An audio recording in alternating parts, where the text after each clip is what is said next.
Hi there, this is Tina VanDerwerker with Berkshire Hathaway HomeServices. I am here with Kurt Cooper, who is an author of romance novels. Hi, Kurt, how are you? It's fine. How are you? I'm good, I'm thanks. not just romance, but that's Well, my main. yeah, fiction. So you can tell me all about that. So kind of tell me about, being an author and how did you get started with being an author and all those things?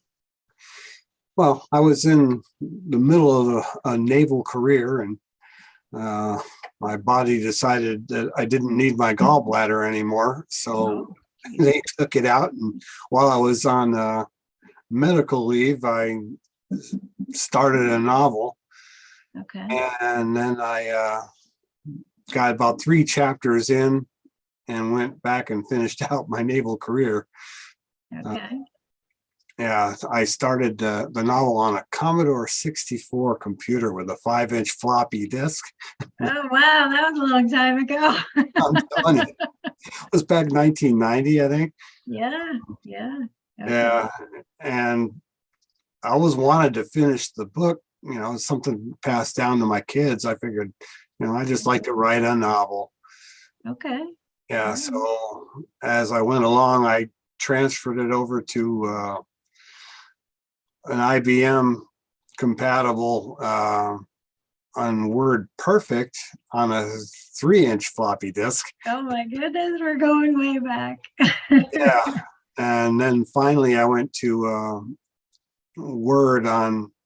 I still stayed on the floppy disk, but I was on a Pentium, one that I actually built myself.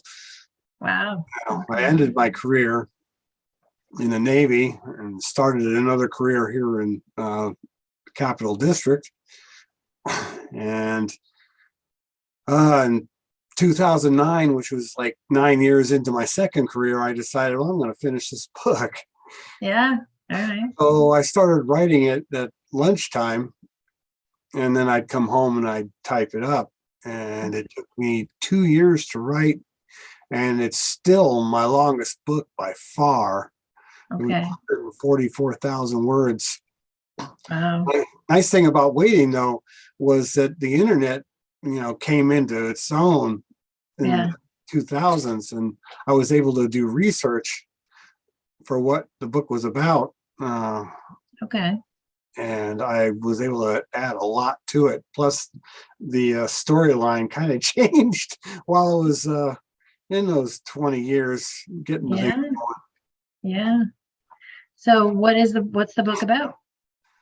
Well, it was a suspense novel where what happened was the main character was willed all her worldly and unworldly goods by her grandmother that she had never met. And she turns out that she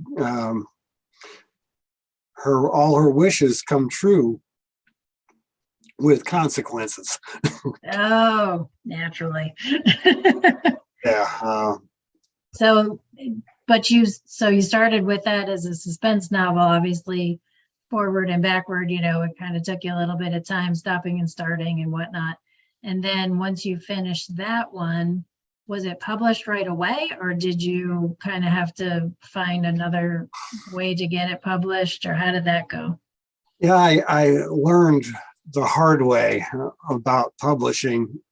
I found a publisher. Turned out it was, I made a big mistake on it. It was a company that after I read a lot about after the fact that signed a 7-year contract, and they didn't tell me how much they're going to charge for the book. And they put a novel, a paperback novel, which they called soft cover. Yeah. Charged $29.95 for the thing. Who's going to buy a novel for $29.95? Right. And I supplied my own picture.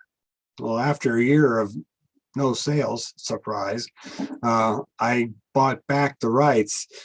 And then they they wanted me to buy back the picture for $500. My picture. Like, it was my picture. Or Drew, actually. I said I didn't want that picture anyway, and my son drew another picture for me, Yeah. which is like a tarot card right on the front cover. Oh, cool. Yeah, there's a lot. I mean, there's a lot to the publishing world, I'm sure, good and bad, of course. So I went and self-published at that point. Okay. All right. And then you decided that you enjoyed the writing, so you decided to keep going and write kind of a different type of a book, or how did you get? Yeah, well, I found myself with all of a sudden this free time at lunch. So I said, well, okay, well, I'll write another book. So I wrote a fantasy. Okay. This is one where I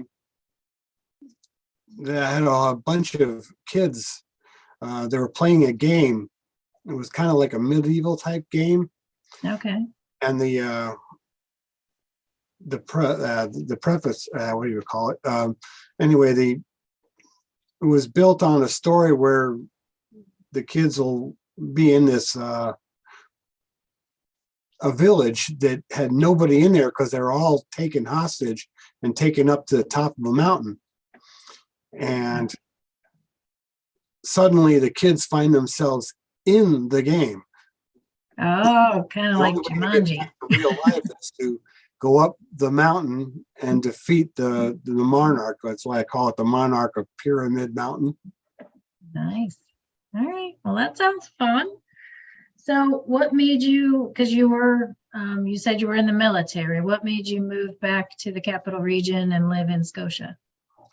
I actually came here for recruiting duty. Okay.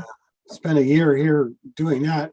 Found out that I'm no salesman, but I bought a house here, kept my family here, and I moved down to Virginia, and my family stayed here because there was a stable platform for my kids to go to school. Right. And yeah, as soon as I retired, I moved back here permanent. Like I used to visit every month, except for when I was on deployment. Right. Right. Okay. So what do you like about Scotia? Kind of what made you pick that area to move to?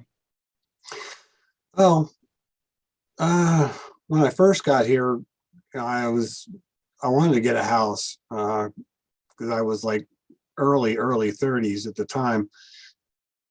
And I looked in to now the real estate area, and I saw, oh, there's some really good priced houses here over in Schenectady. So I went and visited those houses in Schenectady, found out they were on the top of the hill and half of them are boarded up. I said, okay, this isn't going to work. Right. But I went to a real estate agent, and he took me around, and I was able to afford this house here, and I was able to convert it because my family grew while I was here. Okay. Yeah, I turned a 3-bedroom house into a 6-bedroom house. Wow. Okay. So you built on. Well, no, I didn't build on. I kind of reconfigured the interior. Oh, okay. All right. Yeah, that's a way to do it too. Great. And you have, so you have children, you have grandchildren? Yeah, I've got 4 kids. They're all still living in this area. Nice. And 4 grandchildren. So that keeps you busy. One in high school, one in junior high, one in elementary, and one that just hit 6 months. Oh, wow. That's a big difference. So what do you think is important about people like staying in the local, shopping in the local area and kind of staying in the local area? Well, it's good to shop in the local area to, help people that live here be able to make their livings. Right. Right. Yeah. If you're supporting a small business, then they're able to keep their small business open as opposed to, some of the big box stores or whatever. True. Not to say that they're not hiring people, but, yeah, it supports the local neighbors and whatnot. And Scotia's a great area because it's a small little village, but, there's a lot to do. And then you're close to a bunch of different places. So Yeah, we used to have a hardware store right up the street here that I used to like to go to. Yeah, Now, I don't know if they went out of business or he just retired. They'd been here for a long, long time, I understand. yeah, But that was just shortly after one of the bigger stores showed up. Yeah, so yeah. I have a choice at that point. But Yeah, well, that's, again, that's, if a lot of people, they go to shop at those bigger stores, but then, yeah, they might be a little bit cheaper. But, then you put this other little guy out of business. And so, like you said, you don't know the situation. Maybe it was time they didn't have anybody to pass it down to or whatever, but you want to try to support them as much as you possibly can versus, other things. yeah, well, the one also around here, they've taken that in stride, and they've actually they've opened up businesses that are, they're not generic. They actually specialize in certain things that you wouldn't find in the bigger stores anyway. Right. Yeah. There's a lot of local specialty kinds of things that you can't find just anywhere. So, yeah. So anything else you want to talk about as far as your writing or your book, any subjects you're looking for or ideas that you need, for your next one? Oh, well, yeah, I actually am traditionally published. Only like 4 of my books, I think, are self-published. The rest are traditionally published.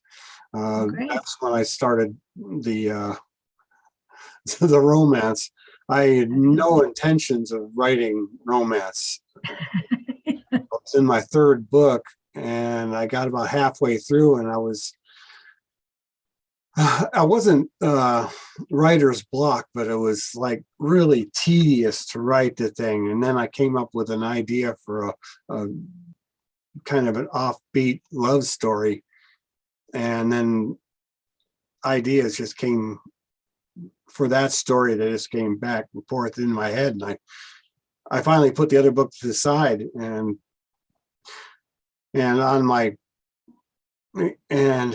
I did 3 books in that series, all kind of tied in together. They all have the same secondary characters, but they all have original primary members, and they're all set around the town of Oxford, which is, I know from when I was growing up, that's where my parents grew up. That's where we used to visit my grandparents. Okay. Made a day of it, went over there with my wife and took pictures of the different places that I actually have in the book. And I made videos explaining those pictures, and it's on my website. Okay. Very cool. Very cool. Well, thank you so much for meeting with me today. I really appreciate you taking the time to chat, and we'll talk about your books. And so we'll put your information at the end of the video so that if anybody wants to go to your website and look up your books and, kind of see what the topics are and stuff, if they want to make any purchases, they're going to be able to do that. And, like I said, then you can share this out as you need to. All right. Well, I appreciate it. All right. You're very welcome. Tina VanDerwerker from Berkshire Hathaway Home Services, and Kurt Cooper, who is an author.